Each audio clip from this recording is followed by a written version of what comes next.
Na vek, hej, dúfam, že to budete aj staršie akceptovať, týkame si všetci, takže ja som Stano a už som medzi sebou zoznamky priebežne záleží. Ďalší dvaja ešte idú, ešte chvíľočku počkáme.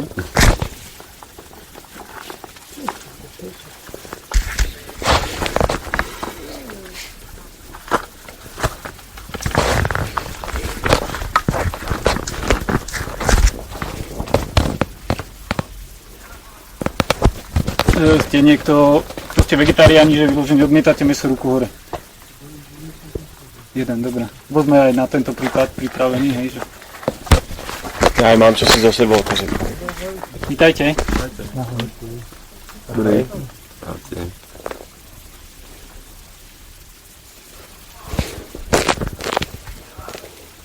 Tak, by sme mali byť asi všetci, predpokladám. Nemám pri sebe ten zoznam. Potom, čo ste sa neregistrovali, posledný, čo ste prišli, tak vás poprosím potom, hore tam je moja manželka s malou dcerou, tak u nej sa zaregistrujte a zaplatíte, dobre? Tak, začneme od základov. Dom sa vykopal, vykopaná hlina väčšinou už po tých 30 cm, bežne na Slovensku, po väčšine prípadov už je hlina vhodná na stavanie. Čiže taká ílovitá, niekde je viac kamenistá, niekde je viac prachová, ale podstatou je v tom ten íl. Pre také jednoduché prirovnanie, kto ste záhradkári, sadíte, tak do tohoto by ste nič nesadili, hej, pretože viete, že vám tam za veľa neporastie, len burina. A to je práve to, čo sa používa na stavbu už pár tisíc rokov a funguje to, mnohé domy stoja doteraz, takže máme to časom osvedčené, že to funguje a vieme, ako to funguje hlavne a kedy to nefunguje, kedy to funguje a vieme to tým pádom prispôsobiť tomu, čo chceme dosiahnuť. Takže taká hlina je ideálne, keď sa nechá ešte premrznúť. Hej, ona sa, keď sú nejaké hrudy zo zeme, tak príde nej voda a zamrzne, tak tie hrudy sa potom rozpadnú po zime, hej, tá voda to vlastne roztrhá.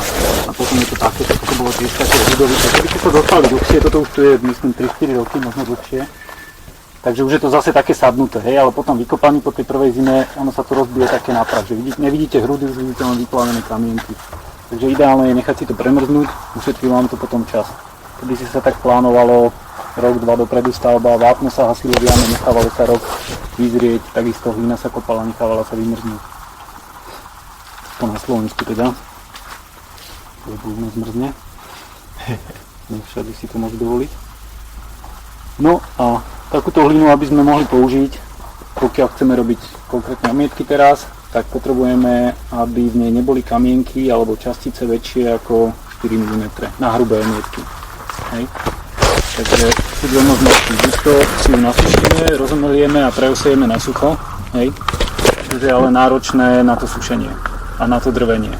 Čo v normálnych bežných podmienkach je to buď to fyzicky veľmi náročné a časovo, aj sušenie časovo a drvenie fyzicky.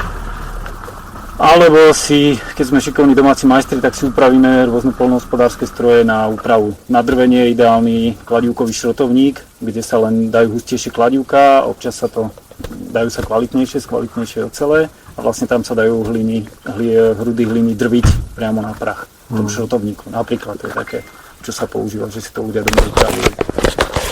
Ináč to drvenie je drviť chlov a potom ja to je veľa peňazí, to sa človeku na stavbu jednoho domu nevyplatí. Takže sú jednoduchšie, menej náročné spôsoby na menšie objemy.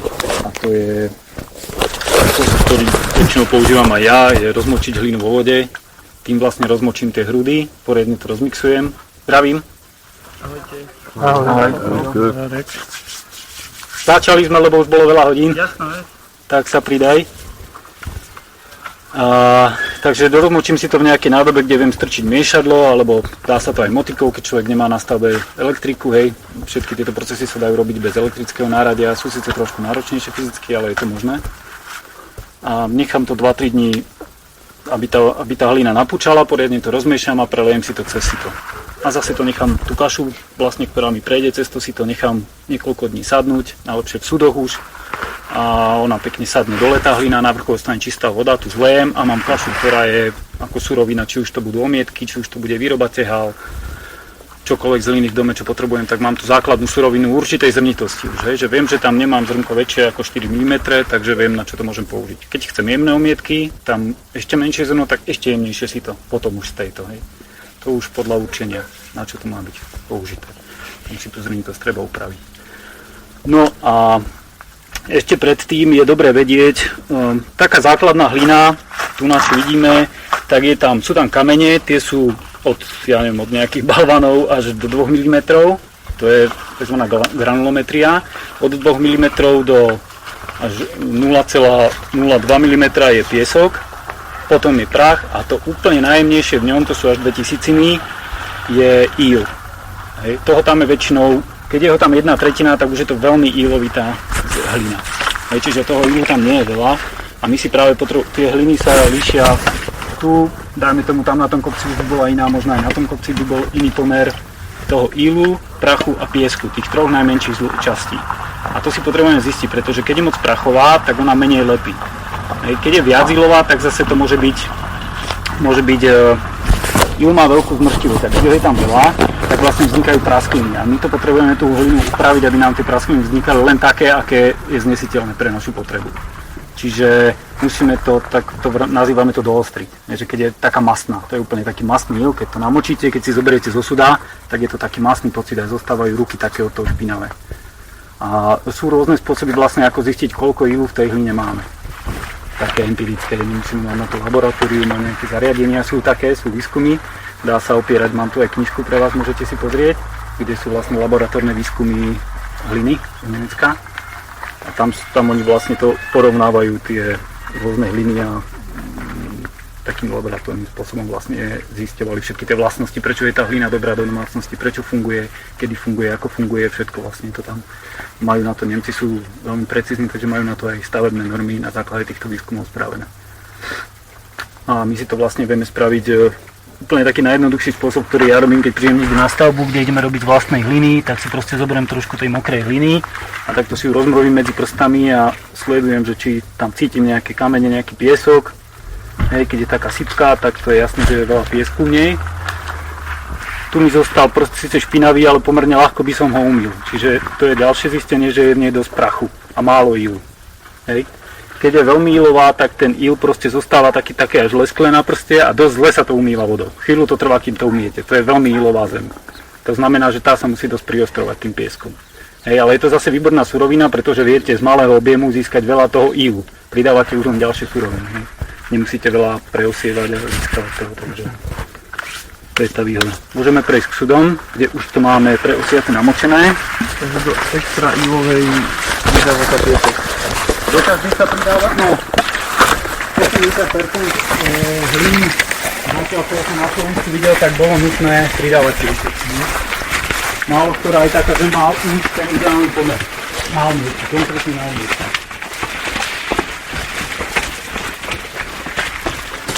Takže tu už máme nejakú hlinu.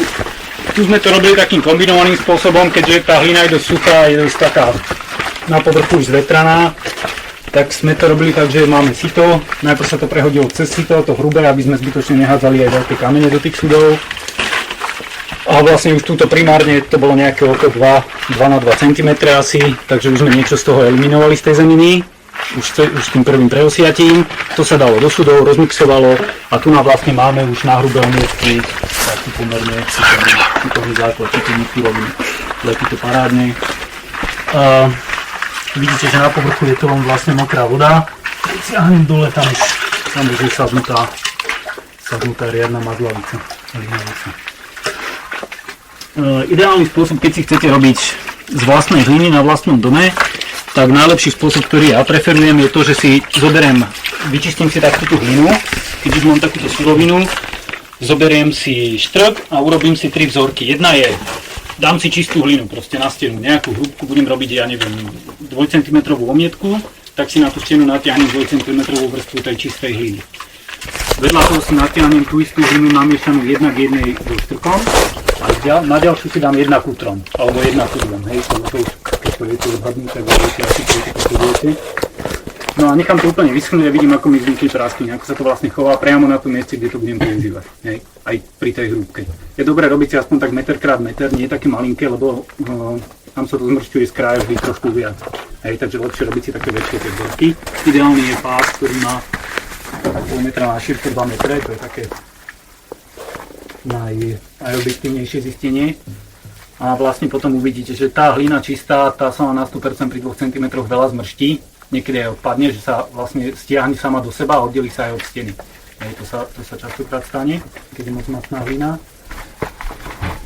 No a keď tam máte také, to si ukážeme vnútri, závisí to od podkladu. Tu sa robili veľmi nerovnomerné vrstvy, keďže to je vlastne na takom rošte, ktorý má 1,5 cm, takže niekde je toho 0,5 cm tej hliny a medzi tými doskami sú 2 cm, niekde 3. Čiže veľké rozdiely a tam vzniká veľké pnutie, pretože kde je toho menej, to vyschne rýchlo.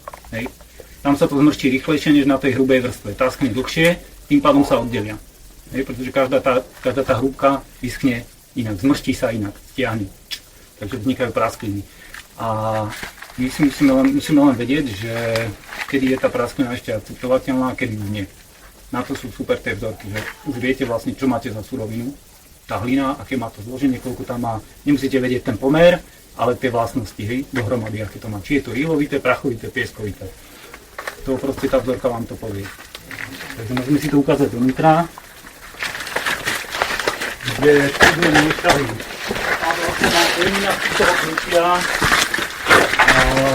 minimalizovanie tých prasklín sa používa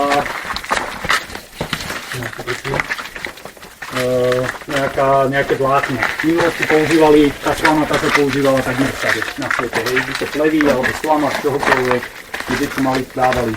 V Ázii používali spalín, trebárs vlasy, cisalové alebo kokosové. Konopné vlákno sa veľa využívalo, lanové, používala sa zvieracia črelia, na Slovensku veľa steliat. Tá bola taká veľmi pevné živočíšne vlákno. Ale tá slamata bola asi naozaj najrozšírenejšia tady po svete, pretože objev sa pestuje takmer všade už veľmi dlho. Ovčia sa tiež môže dávať? Spracovaná, áno, ale keď nie je spracovaná, tak ona za prvé smrdí. Takže pri tom čnutí môžeš ju použiť, len tam je ten problém. Ja som skúšal psie, máme vlčiaka, čo stále poznie.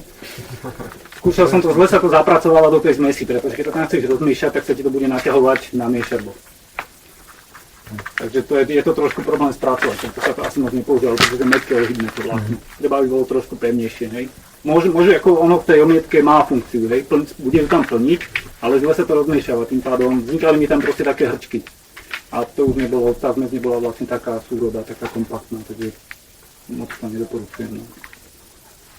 Ovčia vlna je geniálna izolácia na okna, napríklad bojnice sa tým izolujú, aj izolovali okolo okien na miesto púrpeny, pretože ovčia vlna izoluje, aj keď je mokrá. Keď tam vzniká nejaký rôzny bod, kondenzát, tak tá ovčia vlna má tú schopnosť vlastne brzdiť to teplo, aj keď je vlhká. A nehní. Keď musí byť vypraná, vyčistená a napustená proti molom. Inak vám ju dožerú. A nejakých míst proste. Toto sa pri nej musí vždy spraviť. Preto ovčia vlna, keď si kupujete izoláciu alebo chceli by ste, tak narazíte na cenu asi. Je to spracovanie dosť náročné, takže je aj drahá. A čím sa to napúšťa? Používali sa borité soli, teraz sa začínajú používať nejaké horčikové, že sú trošku šetrnejšie k prostrediu. Tam vlastne tie soli, to aj na drevo, čo sú prípravky, tak oni spôsobujú vlastne impotenciu tých živočíchov a oni nie sú schopné sa v tom rozmnožovať. Tak to funguje, preto keď si kúpite nejaký krousan alebo takéto, tak základná funkčná zložka v tom je vždy boritá sol. Nejaký boritán sodný alebo nejaký iný. A on vlastne spôsobuje toto.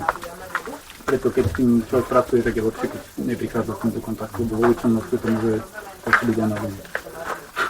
Aby sa tam vlastne ten chrobáčik sa tam dostane a jak to hrieže, tak zje tú sol, je impotentný a nemôže tam naklásť ďalšiu familiu. Problém je v tom, že keď staré drevá, jeden chrobák sa tam dostane a tam žije desiatky rokov môže žiť proste ten jeden živočíšny druh, až vám to drevo padne.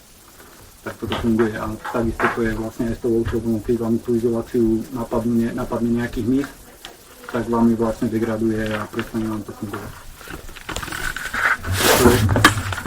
Pýtajú sa ma občas ľudia, že máme tu na sused na ovce a chceli by sme to použiť ako izoláciu vlnu, pretože chovateľom s malom im sa neoplatí s tým niekam tirigade dávať to prať, pretože oni na tom v podstate strácajú. Takže to väčšinou vyhadzujú. Alebo darujú niekomu, kto má s tým nervy, ale naozaj vyprať to vlnu nie je také jednoduché. Ešte vyprať ako tak, ale potom to treba sušiť a niečím napúšťať, čiže je to dosť prácne. Čiže tú ovčiu vlnu radšej na nejaké už keď mám doniesť zdraví toľko energie, tak možno z toho skôr robiť priadzu a to je také efektívnejšie. Tak, asi toľko. Máte nejaké otázočky k týmto základným veciam? Priebežne sa samozrejme môžete pýtať. Miky, do jakej hrúbky sa môže tá hlinená omietka vlastne nanášať, tak aby to ešte bolo kompaktné, že to nebude odpadávať, praskárnuť a podobné veci? Áno. Závisí to od toho, ako sme si spraviť. Hej. Viem, že dá sa, ja som to skúšal, dá sa aj do 3 cm spraviť, ale musíš si spraviť takú naozaj, že veľa vlákna, veľa slamy, ale už dlhšie. Hej. Musíš vlastne to zloženie upraviť tej hrúbke, aby to znieslo. Takisto zrnitosť, keď ideš na 3 cm, tak by som dával aj centimetrové zrno do toho. Je taká nejaká, neviem či to je norma, ale používajú to stavbári, že hrúbka omietky, podľa hrúbky omietky si musíš určiť zrnitosť tak, že to zrno by nemalo byť väčšie, alebo najväčšie zrno by malo mať 1/3 budúcej hrúbky tej omietky. Čiže keď mám 3 cm omietku, tak najväčšie zrno by malo mať centimetr. Aby to vlastne oni sa tam medzi sebou previažú tie zrná, tá hlina ich vlastne len drží pokope, alebo cemen, vápno, to je jedno, čo použijete, to je vždy to isté, len iné pojivo je tam. Hej, to, čo to drží pokope, tie kamene, tú zmes. Ale v tomto vlastne spočíva, hej, aby tie zrná vlastne sa neoddelovali od seba. Ešte dôležité je naozaj, to sme už viackrát zistili, aby bola vystupňovaná tá zrnitosť správne. Čiže vy keď si kúpite nejaký štrk, toto je 0 až 4 mm. Hej? Čiže od toho piesku malo byť tam úplný prach, to sa označuje ako 0, hej, že je to 0, niečo, ale označuje sa to 0 a najväčšie zrno 4 mm. Problém je, keď tam nie je pravidelne vystupňované, že je tam, ja neviem, štvrtina prachu, štvrtina milimetrové, štvrtina 2 mm a takto vystupňované, že je tam 4 mm a potom až prach. Že tam chýba niečo medzi tým, vtedy tá zmes bude praskať, pretože je tam problém. Nie je to proste vystupňované, preto väčšinou veľakrát sa nám stáva, nie je to väčšinou, ale tak možno z polovice, že si k tomu musíme ešte dokúpiť 0,2 prach, tak je svokatý robiť. A pridávame vlastne niekedy tretinku, niekedy štvrtinku do toho, čo ešte prihadzujeme. Ten jemnejší, lebo to tam proste chýba, že je tam veľa toho veľkého, malého prachového. Ešte taká otázka, a čo aditíva do tej hliny, lebo akože dávajú sa všelijaké, že nejaký hnoj a takéto veci. Takzvané stabilizačné prísady, je ich spústa. Ako majú funkciu, treba, netreba? Viac o tomto ja vám v skratke vám poviem k tomu, ale v tej knižke Príručka hlineného staviteľstva, to môžete si pozrieť, tam sú vlastne rozpísané aj priemyselné, aj prírodné. Oni to skúšali, robili to a testovali to, hej, zase laboratórnym spôsobom. Takže sú tam z toho výsledky, ako to na to pôsobí, ako to vplýva, ako to mení vlastnosti tej výslednej zmesi. Pridával sa hnoj štandardne pre zvýšenie odolnosti voči vode na vonkajšie omietky. To sa robilo a vzniká tam proces fermentácie, kedy tie baktérie, žena chemička, tak by vám to povedala, ja to nemám úplne v hlave tú vetu, nejak tam vymieňajú sa baktérie, uľahčujú výmenu jónov kovov medzi hlinou a to je proste na takej mikroúrovni. V tej knižke tam je to jednoducho na takom obrázku nakreslené, pretože to vlastne, ona aj potom lepšie drží pokope, ona sa vlastne pojí a tá voda má väčší problém oddelovať tie čiastočky. Čiže tá degradácia vodou je oveľa dlhšie to trvá. Čiže takéto hnoj na exteriér, hej, také exteriérové. V interiéri to nemá zmysel. Ono to urobí tú hlinu takú plastickejšiu, hej, ono sa s ňou zaujímavo robí na rôzne plastiky, teraz keď robíte nejaké väčšie plastiky do priestoru, tam by som to možno použil, ale... A nesmrdí to potom? Smrdí to a keď je vlhko v tej miestnosti, tak to môže smrdieť znova. Keď to vyschne, tak to necíti, hej? Ale keď by ste tam mali zvýšenú vlhkosť, tak to môže znova byť cítiť. Takže... Tak čo použiť potom na miesto toho, keď do interiéru napríklad na tú plastiku? Nepotrebujeme zvyšovať odolnosť voči vode. A v kúkalíky a tak. Naopak, to je niečo iné.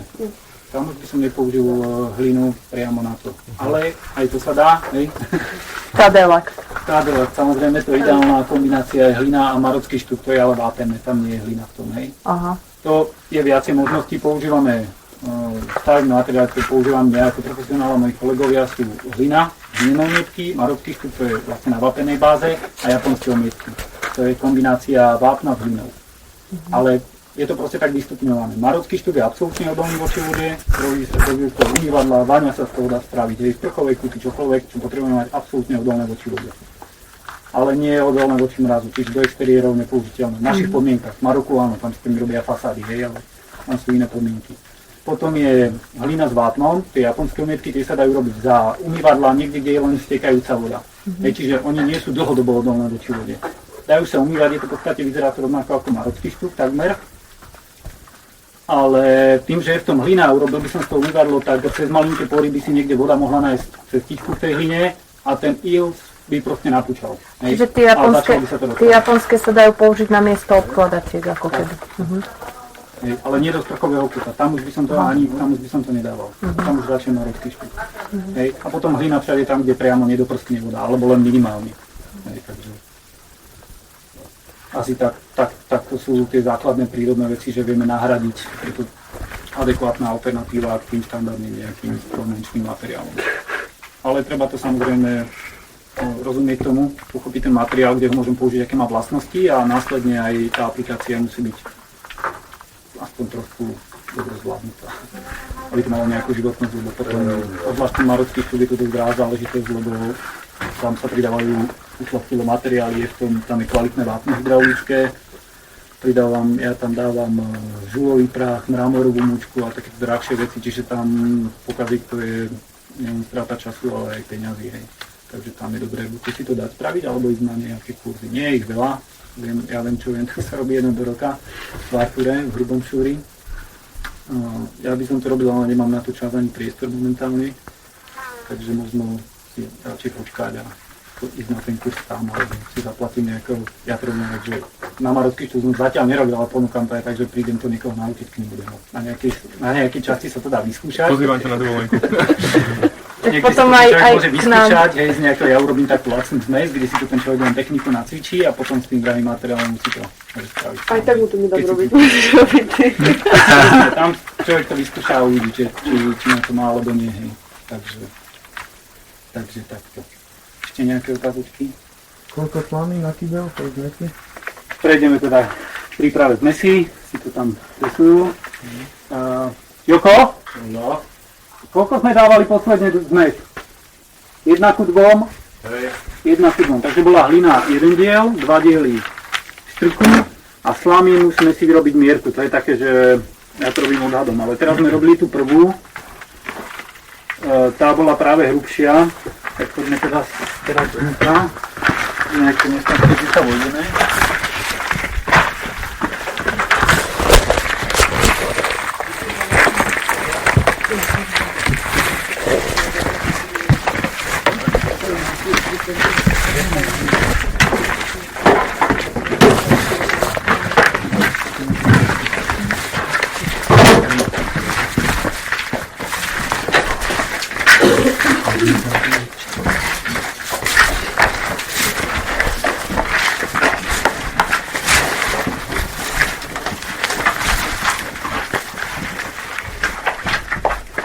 Tak tu môžete vidieť, musíte sa ešte sem úplne do toho, než sme zase boli na seba.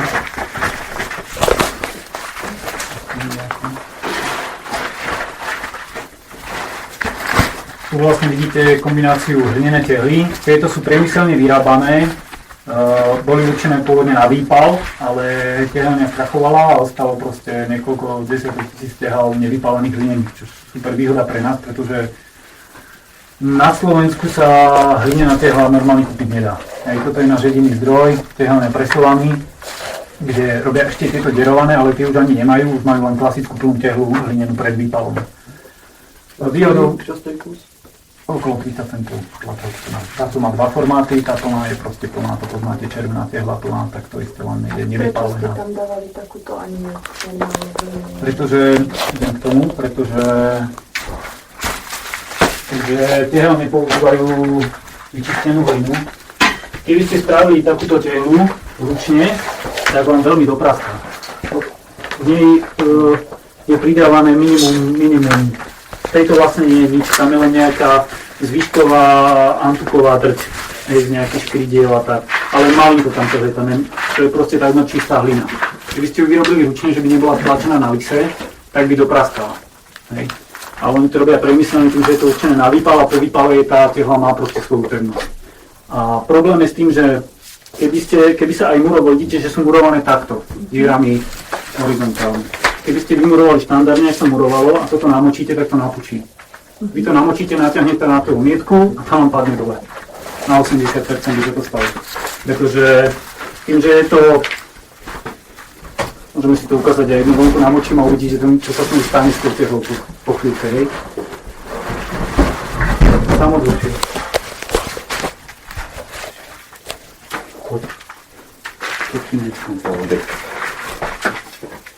Takže tam by bol s tým problém, preto ich používame takto a tá hlina tým, že zalezie dovnútra, tak sa proste na to chytí.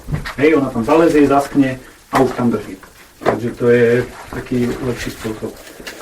Čiže pri použití tej plnej by to bolo nutné nejako Treba nechávať párik, hej, hlbšie, aby tam vznikla vlastne riha, do ktorej sa môže chytiť tá umietka pri plnej tehle. To máme ináč problém aj s palenou tehlou, keď je nejaké tie Wienerbergery a porotermy, hej, tie vierované, ale ja to napúpenú alebo na lepidlo, že tam nie je žiadna špára a tie tehly sú tak hladké, že do toho nevieme dostať penetračný náter hlinený. Tom proste to má tak zatiahnuté tvory, že naprieme na to náter hlinený, ten používame ako penetráciu pred umietkami, hej, aby tam bol taký kontaktný mostík a stane sa, že to niekde proste zošuverí a odpadne, že to vôbec nezalezie donútra. Že ani tie malinké čiastočky už sa nedostanú donútra do tej tehly. Tak vtedy už musíme použiť vápenný cementový špric. Štandardka, itongy, všetko bežné, čo sa používa. Hlina sa dá použiť na všetko, dokonca aj na No itong by bol vhodný viac menej na to asi. Itong dokonca má pri hline tú výhodu, že keď nahadzujeme hrubé omietky, tak ja itong ani nenamáčam. Jasné. A veľmi rýchlo mi tá omietka uschne, čo je žiaduce pri hline, hej? Aj, ten si akože v podstate. Zoberieš vodu, nie je to problém. Jediný problém býva, to sme mali aj tuto dole, taký biely dom, ešte Lešenie, tam sme robili hlinené omietky s kamarádovi. A on mal, to je vlastne pasívny dom z konvenčných materiálov, ale dal si tam aspoň hlinu, drevo donútra, kde mohol. Nemohol si finančne dovoliť moc tie prírodné materiály, aj z časových dôvodov, aj finančných. A on tam má vlastne také tvárnice a tie sú lepené na vápe na cementovej malte. A naniesli sme prvú vrstvu umietky a prekreslili sa nám spoje. Rôzna nasiakavosť tých materiálov tam bola, hej. Že tá tvárnica na začiatku proste tú vodu stiahla, ale potom už sa dlho držala. A tá malta ju ťahala do seba. Když to za tou tvárnicou, tie sú duté, tam bol vzduch, tam to nemalo kam ďalej ísť, pretože sa to neprevetrávalo. A tým pádom sa nám vlastne aj po druhej vrstve stále tam bolo vidieť proste tie spoje, ostávali. Zvláštne, že sa to farebne odlíši, že nebolo to len, že nasiakavosť, alebo keď sa to nedalo zatusovať, zostalo to také, museli sme to naprieť. Ale práska to nepraskalo, sláva. Nie, toto nebol problém. To bol proste opticky za problém, hej. A to sa väčšinou stáva, keď chceme ísť na tenké vrstvy. Tam bola požiadavka na tenkú vrstvu to ísť, nie na hĺbku, ale myšná centimetr a pol bola konečná hĺbka. Ale proste bol to problém. Vápenú cementové, tie silky a tie... Silky? Na tej som zatiaľ nerobil, ale takisto tam musí byť podstatou je, aby tam bola špára, aby to umietka to dobre chytala. A je dobré predtým To je špára, tam to je spojené v celku, aj tam hladká plechta. Tam to sa nelepí, to je akoby do zámku v podstate. Aha, suchá výstavba. No tak potom... Nedáva sa tam lepidlo, len že vyzerá to tak na Je to v pohľad. celku, je to akoby plochá stena rovná, hej, bez nejakého spoju. Veľmi tenké sú tie spoje. Nerobil som s tým, neviem akú vysokú nasiakavosť má. Pokiaľ má dobrú nasiakavosť, tak penetračné násiaka to mal vyriešiť. Nemám moc dobrú právu. No tak potom by tam bolo tiež dobre spraviť nejaký adhezný mostík. Špric, vápeno-cementový alebo v horšom prípade lepidlo stavebné, urobiť tam proste niečo. Vždy to závisí od toho, akú hrúbku chcete, pretože hlina vysychá, vlastne hlina vyzrie len odpárením vody, tam neprebieha iný chemický proces než dehydratácia. Kdežto u vápna prebieha karbonizácia, to ono vlastne viaže na seba CO2 zo vzduchu a prebehne ten proces chemický, tam je chemická väzba, tým, že to drží na tej strane, to je chemický proces, že to vytvrdne, kdežto hlina len vyschne a ona sa potrebuje proste niečo chytiť. Hej? Ona sa toho chytí, stiahne sa a vlastne zapušne sa do toho podkladu. Pri vápne tiež treba, aby tam niečo bolo, ale nie je to až tak dôležité ako pri hline. Hej, takže keď sú moc hladké tie povrchy, tak si môžete dovoliť tak pol centimetra, centimetry. To znesie. Ale keď ste robili 2 cm, podľa toho, prečo si ju chceš dať. Keď chceš, aby bola funkčná, tak v Rakúsku majú normu 2,5 cm a už len vyvíjať ešte vyššie, aby to bolo funkčné. Hej. Skrátke, určite ste všetci počuli, že hlina je dobrá do interiéru, robí dobrú klímu. A viete mi niekto z vás povedať, čo to znamená, ako to funguje? Reguluje vlhkosť. Ono, keď je v priestore veľa vlhkosti, hlina ju naviaže. Keď je zase málo vlhkosti, hlina ju uvoľní tú vlhkosť. A takisto to ma zaujímalo, že s drevom, keď ju na drevo dá tú hlinu, čo sa s tým stane? Bavil som sa s jedným norským tesárom, majster, veľmi šikovný a vytírený v Norsku, mi vravel, že v Norsku používajú hlinu na vysúšanie dreva. Pretože hlina má rovnovážnu vlhkosť, to je vlhkosť, ktorá je keď dáte rôzne materiály, opäť je to v tej knižke, tam sú proste perfektné tabulky s výsledkami týchto testov. Keď dáte rôzne materiály do rovnakých podmienok, tak hlina má proste najmenej vlhkosti v sebe udrží. Že má najnižšiu rovnovážnu vlhkosť, sa to volá rovnovážna vlhkosť. A to sa vyjadruje percentami, pri vzduchu je to relatívna, hej, to je vlastne do 100%, to už je hmla, vlastne začína pri 100% relatívnej vlhkosti, už je hmla, a už sa to meria inak. Čiže aj tu je nejaká, tu je možno teraz 60-70, hej. A vlastne z toho sa vychádza, že tá relatívna vlhkosť je optimálna pre ľudské zdravie od 45 až 50 do 70%. Hej. Čiže keď si dáte doma vlhkomer, tak je dobré, keď sa vám to pohybuje v tomto. Väčšinou v zime to klesne, pretože v zime sa kúri, vonku mrzne, prebiehajú tam slabšie procesy s vodou, tým pádom je vonku v zime suchší vzduch ako v lete. Pretože v lete teplo vyťahuje zo zeme vlhko, hej. Viac prší, nemrzne, takže a to všetko tento proces vlastne prebieha všade v prírode, vrátane, my to nevieme zastaviť tým obydlím, to by sme sa museli hermeticky uzavrieť do domu, hej, a mať nejaké regulované dýchanie. Veľa ľudí to prirovná, že takýto je pasívny dom, ale nie je to pravda. Aby sme vlastne zastavili tento prestup a muselo by to byť zabalené v niečom absolútne vode nepriepustnom, paru nepriepustnom, hej, to... Ale zastaviť sa to skrátka nedá, čiže nejakou výmenou toho vzduchu vnútri, ktorý máme, tak vlastne púšťame dovnútra buď to ten suchý, alebo ten mokrý, ktorý tam je zrovna viac. Jednoduchý príklad je, keď si zoberiete nejaký papier, dáte ho na stôl vedľa misky s vodou, čerstvé noviny, kúpite si noviny, položíte noviny, misku s vodou a zakryjete to, ráno tie noviny budú mokré. Takto to funguje, že to suché prostredie k sebe ťahá to mokré, alebo to mokré si nájde to suchšie. Hej? A takto to funguje aj v stavebných materiáloch, vo všetkom to funguje. To je tá difúzia, prestup vodných pár. Hej. A hlina, keď má veľmi nízku tú rovnovážnu vlhkosť, alebo tú schopnosť vysychať, že minimum vody v sebe udržať, tak vlastne je to suchý materiál a keď máte práve v miestnosti vyššiu vlhkosť v tom vzduchu, tak ona ju do seba zoberie, keď je suchšia. Hej. Ten proces tam proste prebehne. Je to suchšie, tak to zoberie tú vlhkosť aj zo vzduchu. A zase naopak, keď ten vzduch je suchší, než je tá hlina, tak to zase do toho vzduchu pustí. Vzduch takisto je médium pre vodu, pre tú vzdušnú vlhkosť. Hlavne sa teraz v tej rovine vzdušnej vlhkosti. Nie vody ako takej, to sú také pregnantnejšie prípady, keď som to odplechal, tak to hneď vidíte, že tá voda tam zmizne, nestihne ani stiec. To si môžete uvidíte, keď to budeme špliechať, vlhčiť. Takže takto to funguje. No a to ľudské zdravie ide, keď máte tú vlhkosť nižšiu, tak vám vysychajú priedušky. A oslabuje to potom organizmus, máme slabšiu imunitu, keď je suchý vzduch, príliš suchý vzduch.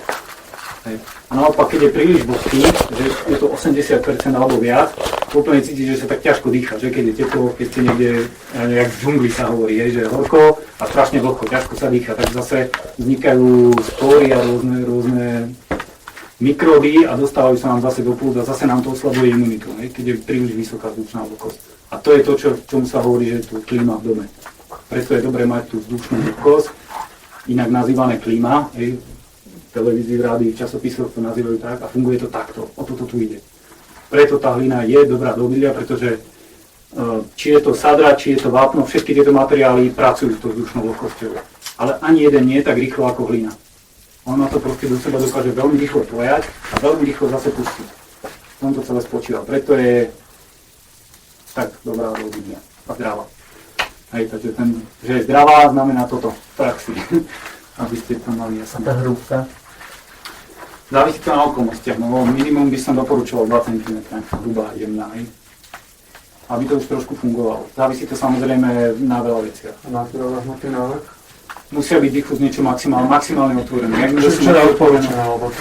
Z kazeinové alebo vápené natiery, to je asi jediná, keď chceš farbiť. Samozrejme hlinená. hlinená farba je najideálnejšia, pretože je to isté. No, to by túto otvorenosť každý píše, ale to sme to...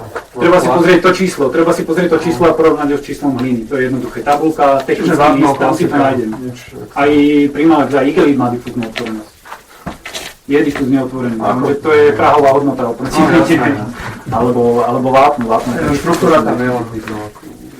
Hej, to si treba pozrieť. Nedoporučujem určite nie nejaké bežné nátiry, to nezabijete tú hlinu. No, takže radšej, kedy si robili tak, že namiešali také kúzelné alebo kázení, neviem, do akej miery ste o tom počuli ako o stavebnej látke, predáva sa to pre kulturistov, ako to je mliečný proteín, získava sa z mlieka. Je to mliečný proteín, v minulosti sa z neho robilo lepidlo na drevo, najrozšírenejší kazín sa vlastne najviac sa používala to lepidlo na drevo a v súčasnosti sa dá kúpiť v práškovej forme aj na stavebné účely. Ja som to doma robil, dá sa to zvariť doma vlastne najdostupnejší je v Tvarohu, tam je najviac, je pre nás ako najdostupnejší a namieša sa to s vápnom v určitom pomere, nechá sa to trošku nejakú polhodinku v teple, aby tam prebehla nejaká výmena zase na tej molekulárnej úrovni a vznikne vlastne taká hmota, taká ako Durilax, by som to prirovnal a tu už si nariedíte s vodou podľa potreby, či chcete fixovať, fixačný nátier sa z toho dá robiť namiesto penetráku a keď sa to urobí ten pomer opačný, že je tam viac vápna, tak sa to dá zase použiť ako nátier na farbenie. Hej. A difúzna otvorenosť tohto materiálu je 90%, čiže vám tú hlinu zaštipuje len 10% zniží tú difúznu otvorenosť. Hej. Všetky ostatné, čo sme zatiaľ mali, také dostupné sú samozrejme rôzne, ale tie sú veľmi drahé, tak tie bežné majú oveľa vyššiu, oveľa viac vám vlastne uzavrú. Hej, že urobia tam vlastne taký film na tom, ktorý znižuje to dýchanie tej omietky. Dýchanie, tá difúzna otvorenosť. Dýchanie doma dýchať, to je znova difúzna otvorenosť, prestup vodný pád. Hej, z toho interiéru do exteriéru, cez steny, keď vetráte, tak to prebieha intenzívnejšie, ale takisto aj tie bežné, keď máte sádrokartón, takisto keď je suchý, znova tam prebieha ten proces, hej, pokiaľ to nie je niečím zavreté, tak tá vlhkosť toho interiéru ide do toho materiálu.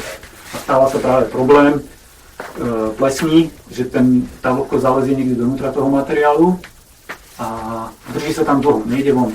To je napríklad pri plnej tehle problém. Plná tehla má trikrát, alebo hlinená tehla vymení tú vodu trikrát rýchlejšie ako plná. Hej. Čiže keď namočím obidve tehly rovnakým množstvom vody a dám ich na slnko, tak tá hlinená uschne trikrát rýchlejšie ako tá plná, pálená. Ako príklad.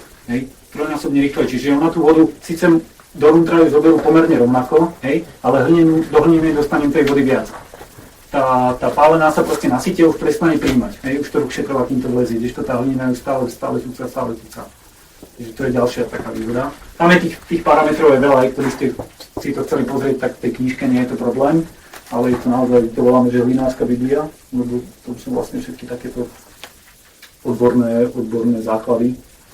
Keď chceme niekde použiť v nejakej špeciálnej situácii, hej, že sú tam nejaké podmienky, obzvlášť v pasívnych domoch, kde to je hlavne o detailoch a o týchto základných vlastnostiach, kde potrebujeme vedieť, čo sa s čím môžu kombinovať, aby sme dosiahli nejaký výsledok, tak zoberiem knižku a poviem, mám to číslo, ktoré potrebujem vedieť aj skrátka. A dobre nakombinovať tie veci, aby to fungovalo. No. Prejdeme k omietkám, aby sme sa k tomu dostali aj v nejakej praktickej časti. Takže na toto si spravíme takú väčšiu zmes.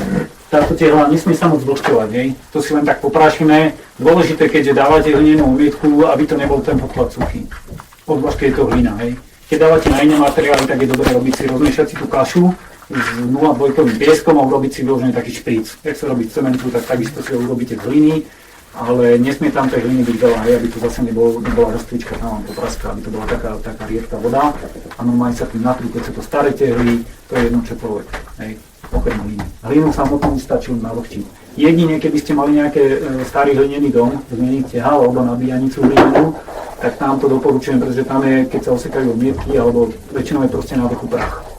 Aby ste to nemuseli oprašovať, tak na to proste dáte znova ten ihlový nátier. Hej, on ten prach zalepí a zároveň vám vytvorí novú čerstvú vrstvu pre omietku.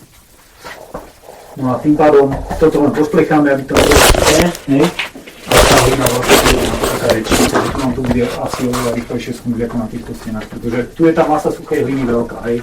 Tu máme proste balík suchých novín, hej. Kdežto tam je len taká rozpúčina. No ale tam si zase môžeme tej vody aj dovoliť viac, pretože tam je aj štrk, je tam slama, čiže tam nám to nebude až tak napúšťať. A ešte, aby som sa vrátil k tomu dávanému interiéru, tak ja teraz ešte s jedným kolegom vyvíjame nejaké také postupy a nejaké zmesy, aby sme používali čo najmenej prídavkov do hliny. Hej, pretože na tej omietke vám funguje hlina, ani štrk, ani slama, tá vám nebudú regulovať tú vlhkosť, ale tá hlina. Čiže cieľom je dostať do domu čo najviac hliny, takže tú omietku si treba spraviť tak, aby vám fungovala, ale aby tam bolo tej hliny čo najviac zároveň. Hej. Je jednoduché spraviť zmes, ktorá vám bude držať na stene. Môžete si to namiešať rovno 1:4 a garantujem, že vám to bude držať. Hej, 1 diel hliny a 4 diely piesku. Ale dostanete menej hliny na rovnakú plochu. Preto je dobré si nájsť ten pomer, že to maximum hliny použiť. Hej. Minimum štrku, minimum slamy. Hej. Len toľko, koľko je nutné, aby to držalo na stene a nepraskalo. Preto ideálne riešenie sú priznané takéto hlinené tehly. Ešte ktoré sú doma robené. Keď sú niekde stará chalupa, perfektný zdroj na hlinu je, keď máte niekde pri Trenčine, je veľmi veľa rozpadajúcich sa hlinených domov. Naloží si Pod vodom je vedľa. Ale máme pivo, môžeš sa na to pozrieť, ako vyzerá. Super, budem to rád. Naložíte si tie tehly a keď ich nepoužijete na murovanie nejakej v interiéri, perfektné sú z toho priečky. Budeme mať čas možno zajtra, tak vám doma nejaké veci ukážem, čo teraz robím. Čo neviem, budete ideálna aj priznaná, že nemusíte to omietať, keď je pekná tá tehla, tak si ju viete priznať. Keď nie je pekná, tak sa to vymuruje a dá sa to pekne prebrúsiť. Hrubým šmirglom alebo nejaké škrábaky, čo sú na polystyrén, na profix, mám tu nejaké, tak sa dá pekne vybrúsiť, tá tehla je rovná. Vyhrasíte to so spárami a máte perfektný materiál, ktorý vám bude vynikajúco pracovať. To je najlepší spôsob. Ešte sú rôzne iné, že sa robia také hady, do takých hadíc vlastne bavlnených sa pchá hlina, čistá hlina len, taká kaša a z toho sa muruje, to sa nechá vyschnúť. Čiže fakt maximum tej čistej hliny dostať. A tá bavlna čo potom? A tá bavlna čo potom? Ona, tá hlina sa cez to pretlačí a jak sa to vlastne modeluje, tak sa to vlastne omaže a nevidno. Lebo to je taká kaša, že ona cez to prestúpi, ale zároveň to aj drží pokope. V tej knižke vám to môžem ukázať, len jedna z Minke, ktorý tú knihu napísal, tak on to všetky do interiéru, on tam chcel aj proste ľudný zadbal a také veci. A ešte k tej potom vodeodolnej hline vám poviem zajazdy niečo. Dá sa spraviť aj absolútne vodeodolná hlina, ale samozrejme už nebude difúzne otvorená. To sa používa na podlahy a tam, kde chceme mať vodeodolné nejaké stieľa. Niky, prosím ťa, pokiaľ, jak si spomínala ten prípad, že vlastne, aby tie omietky neopadli, že dáš 1:4, keď je takto, že hlinený dom, tak ako my vlastne máme, a keď tam dáš takúto zmes, nezabiješ tú tehu, nezničíš ho? Nie, to ona tam je, no znížiš to trošku. No boli vlhkosti a plesňa, no tak si ale ona tá vlhkosť stále prejde, akože cez to nasíti sa obvodka a potom to pôjde do tej tehu. Takže v podstate v takýchto starých domoch je to viac menej povolené. Starý domov určite nepoužívať nejaké menej difúzne, výrazne menej. Akože žlienú umietku z veľa štrku, tak to je v pohode. No, to som chcel, hej. Aj vápenná ešte je v pohode, ale čo najmenej cementu do tej vápenny. Tam by som použil len čisto vápenný. Ten cement je problém. Áno, lebo ten navážnosť... Vápno je veľmi dobre otvorené difúzne, ešte na to, aké vlastnosti vieme s ním dosiahnuť a čo sa s ním všetko dá robiť. Vápno je druhé number 2 pri jednom staviteľstve, ale cement len naozaj, keď je to nutné. Cement je perfektný vynález, ale má za sebou ťažkú ekologickú stopu a najviac tej vlastnosti. Nepoužíva sa všade tam, alebo používa sa aj tam, kde to nie je nutné, tak to povedme. Vápno, hlina, samozrejme, hlina je najekologickejší stavebný materiál, pretože vieme ho získať lokálne, to je jedna vec, každý ho môže mať doma, pod svojím domom.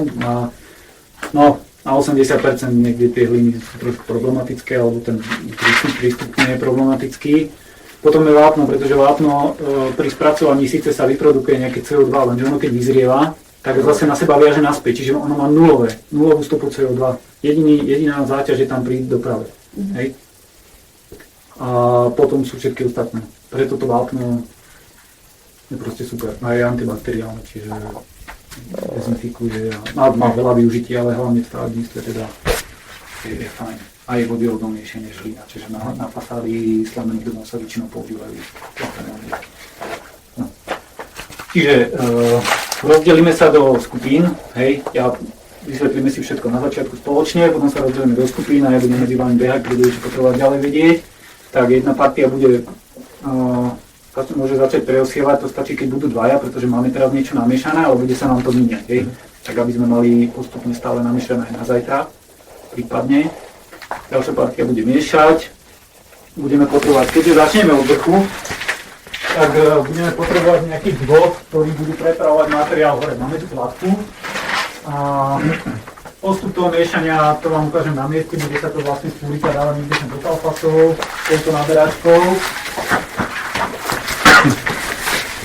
Túto naberačkou za to kalfas behať do kilo a bude to studiaká, a tam sa to bude roznášať na mieste, kde to bude robiť. Dobre, rozhodíme sa. Prejdeme sa tu tej pôjame a kde samozrejme fyzicky to ďalej. To si ukážeme všetko zájazd, dobre?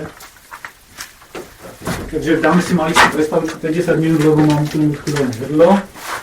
A stretneme sa za chvíľu pri miešačke, dobre? Poprosím si, keď ste sa ešte neregistrovali hore kuchárskej, dobre?